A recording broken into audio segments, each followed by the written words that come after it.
I'm Teisha Bader with the JBS News Update for Monday, December the 7th, 2015. A 40-year-old Israeli man was severely injured in a stabbing attack today in the West Bank. The incident occurred near the Tomb of the Patriarchs in Hevron. The terrorist was shot dead by Israeli security forces. The victim was given medical attention at the scene and evacuated to Shaarei Tzedek Medical Center in critical condition. Yesterday, 3 Israelis were injured in a vehicular attack in the Romema neighborhood of Jerusalem, when a Palestinian driver deliberately ran into 2 people, lightly wounding them, and then got out of his car and stabbed a 65-year-old bystander, lightly wounding him.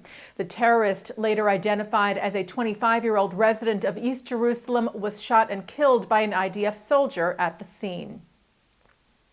And 2 IDF vehicles were targeted this weekend in 2 separate incidents near the border with Gaza. On Friday, an Army Jeep was hit with gunfire that left holes in its windshield, and then yesterday, a similar attack on a Jeep. There were no injuries in either attack. Israel Air Force jets retaliated this morning, hitting what the IDF said was a Hamas military post in the northern Gaza Strip. Israeli Prime Minister Benjamin Netanyahu harshly criticized Sweden today for what he called their double standard when it comes to terrorism.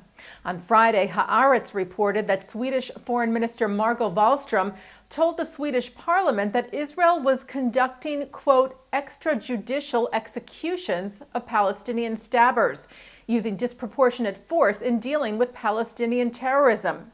Netanyahu responded that there isn't one moral standard for Israel and one for the rest of the world, noting that Wallström did not complain about the French or U.S. authorities killing terrorists who carried out recent attacks in San Bernardino, California, and Paris.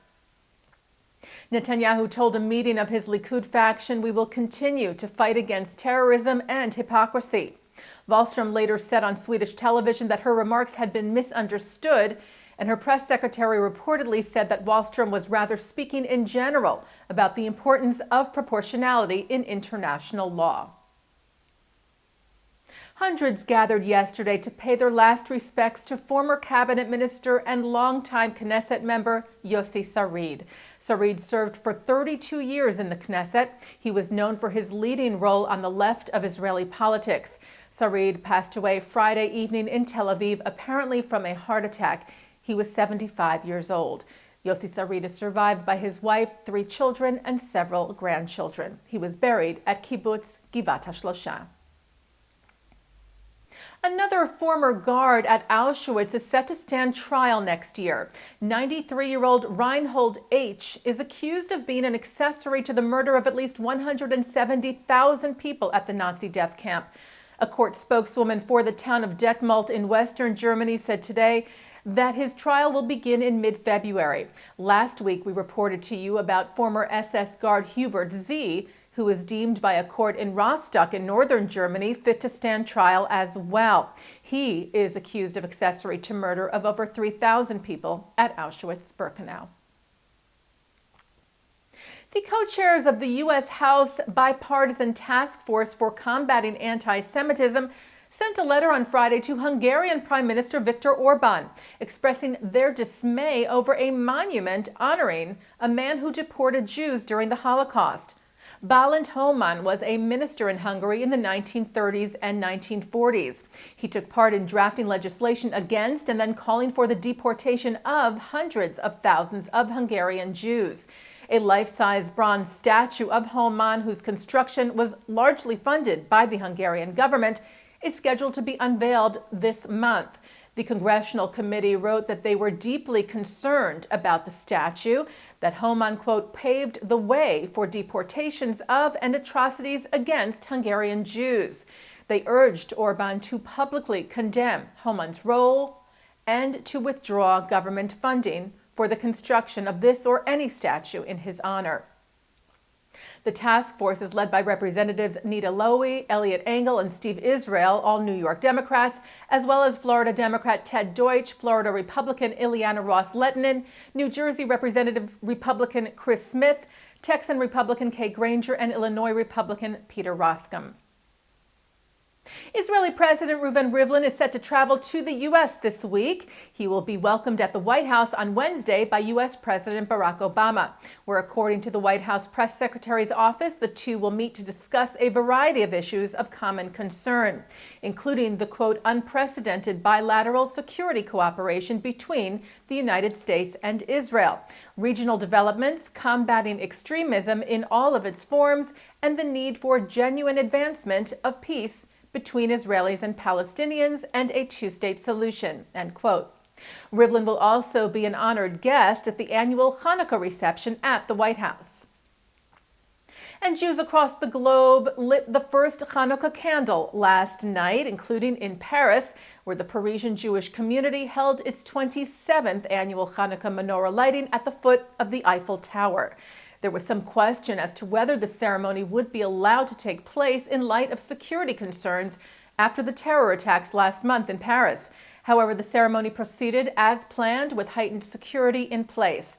Some 1,500 people came out to watch as Chief Rabbi of France, Chaim Corsia, French Jewish community leader Joel Mergui, and Chabad Paris President Rabbi Mendel Azimov lit the first candle.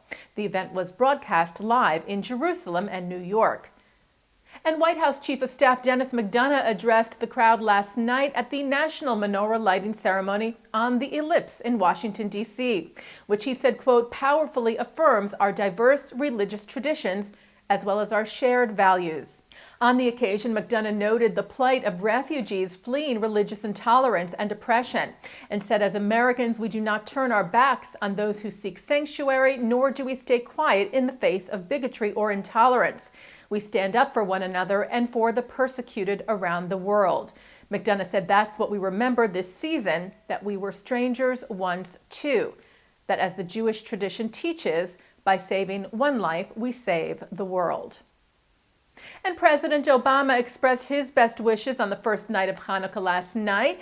He said at its heart, Hanukkah is about the struggle for justice in the face of overwhelming obstacles. As we recall the Maccabees' struggle to free a people from oppression, he said, let us rededicate ourselves to being the engine of the miracles we seek. And taking a look now at our programming for tonight, Monday, December the 7th on JBS. At 7:30, an exploration of new models for reaching interfaith households and welcoming them into Jewish life, with Rabbi Carrie Olitsky of Big Tent, Rabbi Adina Lewitz of Sha'ar Communities, and Sarah Myers-Allen of New Roots. That's from the 2015 Jewish Federations of North America's General Assembly in Washington. Then at 9, Red Tent author Anita Diamond talks about her Jewish journey and her recent novel Day After Night. Followed at 10 by TV producer, film director, and comedian Carl Reiner, who reminisces about his Jewish identity and his distinguished career in a JBS exclusive from the 92nd Street Y. And coming up right after this newscast tonight at 6:30, Mark Golub speaks to San Bernardino Rabbi Jay Sherwood of Congregation Emmanuel, who talks about his congregants' response to the mass shooting in the city and comments on Islamophobia in America today and on the need for more gun control legislation. That's on tonight's In the News. And remember, every evening at 5:30 p.m., join us on JBS as we light the menorah with another special guest. And that's the JBS News Update for Monday, December the 7th, 2015. I'm Teisha Bader. Chag Sameach.